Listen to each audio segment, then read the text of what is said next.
به نام خداوند عرش‌العظیم. بسم الله الرحمن الرحیم. سلام و درود به دوستان و دنبال کنندگان کانال علم علوی. دوستان، امروز میخوام روشی رو بهتون آموزش بدم که خیلی ها میپرسیدم مثلا چرا اعمال ما به اجابت نمیرسه. مثلا همه چی رو درست انجام دادیم ولی عملمون به اجابت نمیرسه. یکی از موانعی که توی علوم غریبه هست اتلوش و بطلوشه. البته موانع زیادی هست. ببین مثلا اسراف عمار ما چرا انجام میدیم؟ خب عمارین میان دخالت میکنن، میان توی عمل فساد ایجاد میکنن. به خاطر این ما اسراف عمار رو انجام میدیم، عمارین رو صرف میدیم، میبریم. خب عمارین اون مکانو که میخوایم عملمون رو انجام بدیم. یکی هم اتلوش و بطلوشه، یعنی میان و ابطال میکنن عملو، مداخله میکنن تو عمل و اینکه مانع ایجاد میکنن در عمل، در اعمال روحانی که میخوایم انجام بدیم که باید اونو دور کنیم. حالا روش های مختلفی هست، مثلا هستش برای میشه گفت دفعش هست، برای مثلا حبسش هست که یه جور حصاره که حبس، نه اینکه اتلوش و بطلوش حبس بکنین، یه جور حصاره که برای مثلا مداخله نکنن تو عملمون، حصار ایجاد میکنه که اونا نمیتونن ورود کنن و دخالت کنن در عمل. این طریقی که میخوام بهتون آموزش بدم یکی از مجربترین و خدمت شما عرض شود که قوی ترین عمله که برای اتلوش و بطلوش انجام میشه. عمل علویه، چون اعمال سفلی هم هست، برای عزیمت‌هایی هم هست سفلی برای دفع اتلوش و بطلوش. این عمل علویه، برای اعمال علوی انجام میشه. و اینکه مثلا اول اسراف و تحسین رو انجام میدید. خب میخوایم مثلا یه عملی رو انجام بدید، اول اسرافتون رو انجام میدید، تحسینتون رو انجام میدید، بعد اسراف عمار رو انجام میدید، بعد این عمل و این عزیمت رو حالا به اون طریقی که میگم میخونید و بعد شروع میکنید عملتون رو انجام میدید و تاثیراتش رو خواهید دید که چقدر تاثیر داره. به این عمل تمشیط هم میگن، متوجه این؟ عمل قفل اتلوش و بطلوش رو تمشیط هم میگن بهش. البته این یه حسنی داره که برای دفع عمارین، یعنی از اسراف عمار قوی تر هم هست.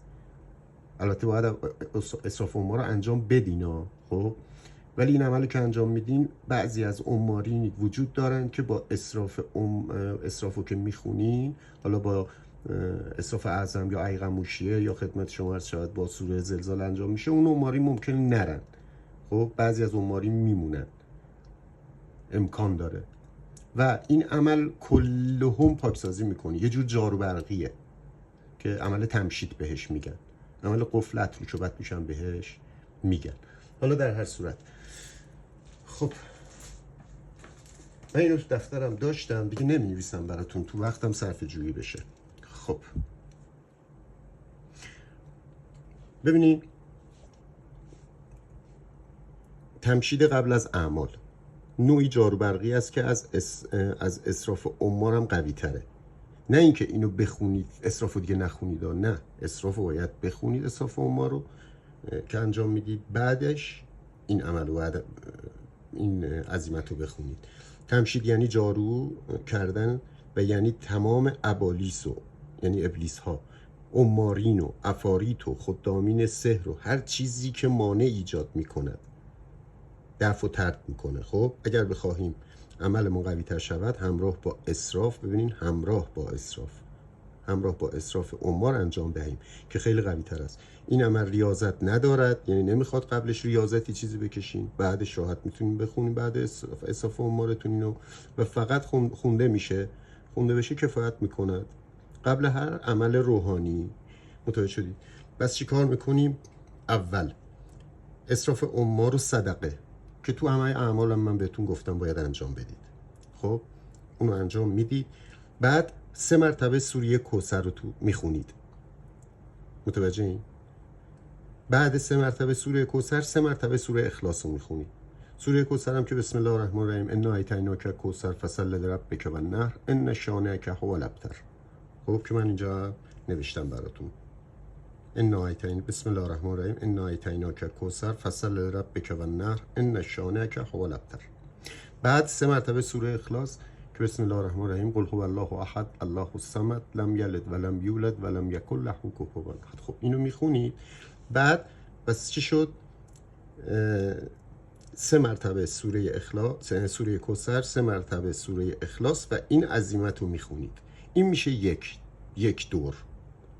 دوباره 3 مرتبه سوره کوثر، 3 مرتبه سوره اخلاص، دوباره این عزیمت رو میخونید. میشه 2 دور و از دوباره 1 مرتبه سوره کوثر، 3 مرتبه سوره کوثر، 3 مرتبه سوره اخلاص، دوباره 1 مرتبه عزیمت رو میخونید. این 3 دور. کلا همین. متوجه شدین؟ یعنی کلا این پکیج رو 3 مرتبه تکرار میکنی. اینو خب اینجا هم نوشتم براتون سوره کوثر 3 مرتبه، سوره اخلاص 3 مرتبه، عزیمت 1 مرتبه. این 1 بار میشه. 3 بار اینو تکرار میکنین. این پکیج رو که برای اتلوش و بتلوش هم جواب میده، دفع میکنه. حالا عزیمت رو براتون میخونم. پس شد 3 مرتبه سوره کوثر رو میخونیم، همشون با بسم الله الرحمن الرحیم باید گفته بشه تو هر کدوم. بعد که 3 مرتبه سوره کوثر و 3 مرتبه سوره اخلاص رو گفتید، 1 مرتبه دیگه این بسم الله الرحمن الرحیم نمیخوام. اونا رو گفتیم، شروع میکنیم. ابیوشن 2 مرتبه، حلموشن 2 مرتبه، یلموشن 2 مرتبه، روشن 2 مرتبه، وردشن 2 مرتبه، تملوشن 2 مرتبه.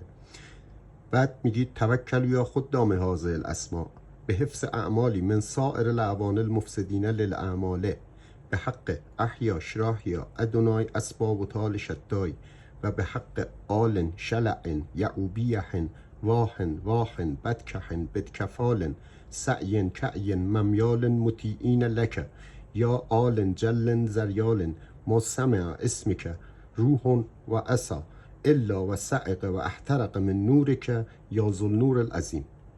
متوجه شدید؟ بس اینو باید شما 3 مرتبه تکرار بکنید این پکیج رو و نیت هم میکنید. قبل عمل نیت میکنید، یعنی تحسینتون رو انجام دادید، اسرافتون رو انجام دادید، بعد میخواین رو بخونید، نیت میکنید. نیت میکنید برای دفع اتلوش و بتلوش و هر مانعی که در عمل من مانع ایجاد کنه، هر چیزی که در عمل من مانع ایجاد بکنه و برای دفع افارید، ابالیس، امارین، خدامین سحر. خب عمل تمشید رو انجام میدهم. یه بار اصلا بگید به همین صورت، بازگو کنید و در فکرتون هم بگذارونید که با این عمل همه چی دور و دفع و طرد میشه و این عمل رو انجام بدید و بعد تاثیرات عمل رو خواهید دید. چون خیلی ازم سوال میکردن که بعضی از اعمال ما نتیجه نمیده، مثلا نتیجه نمیگیریم، همه چی هم درست انجام میدیم، چرا عملمون به این صورته؟ متوجه این؟ یا خیلی هم گفتم برای قفل اتلوش و بتلوش یه روش بگید، یه روش هم ساده باشه هم قدرتمند باشه که از این روش گفتم آموزششو براتون بذارم که بتونید استفاده بکنید. تأثیر عمل رو خیلی بیشتر میکنه در اعمال، هم خدمت شما عرض شود طلاسم نویسی، هم برای مثلا احضار کسی بخواد انجام بده قبل عمل، یا بخواد مثلا دعوتی انجام بده، یا برای تلبیسی میخواد انجام بده. ببینید در همه اعمال روحانی کلا، متوجه این عمل جواب میده، هر عملتون. خب عملم که کامل بهتون گفتم. ببینید بخور نداره این عمل، بخور نداره، ولی اگر با عملی که میخواین انجام بدید کنارش، مثلا هر عملی یه بخوری داره دیگه، 90% اعمال بخور باید روشن کنید، مثلا با همون بخور عمل میتونید اینو انجام بدید، کفایت میکنه. مثلا عملتون صندل احمره مثلا بخورش، یا مثلا تخم گشنیز و لبان ذکره یا کندوره یا هر چیزی که هست، حالا عمل جمالی، جلالی، قهری، هر عملی که خواستید انجام بدید بخور داره دیگه. بغلتون حالا طبق اون عمل بخور رو گذاشتین، شروع میکنین کار رو انجام دادن، تحسینتون رو انجام میدید، خب بخور روشنه، اصرافتون رو انجام میدید. بعد این عمل تمشید هم که بهش میگه عمل تمشید، این هم انجام میدید و شروع میکنید بعدش عملتون رو انجام دادن ادامه میدید که بعد نتیجهش رو خواهید دید که تأثیرات عمل به چه صورت خواهد بود. این هم یکی از اعمالی که خیلی میخواستید که آموزشش رو بذارم، گفتم آموزشش رو بگیرم بذارم که بتونید استفاده بکنید. قدر این عمل رو بدونید، اینجور اعمال رو بدونید. ببینید من ندیدم جایی اینجوری بهتون آموزش بدن توی کانالا. سفلیشو دیده بودم تو کانالا، سفلیشو دیده بودم گذاشته بودن، ولی علویشو ندیده بودم. خب چون کانال ما هم علوی اعمال که انجام میدیم، گفتم این عملم بذارم که بتونید ازش استفاده کنید. چیز دیگه نمونده که بخوام توضیح بدم. انشالله که موفق باشید. همتون رو به خدای بزرگ میسپرم. شاد و موفق و پیروز باشید. خدا حافظ شما.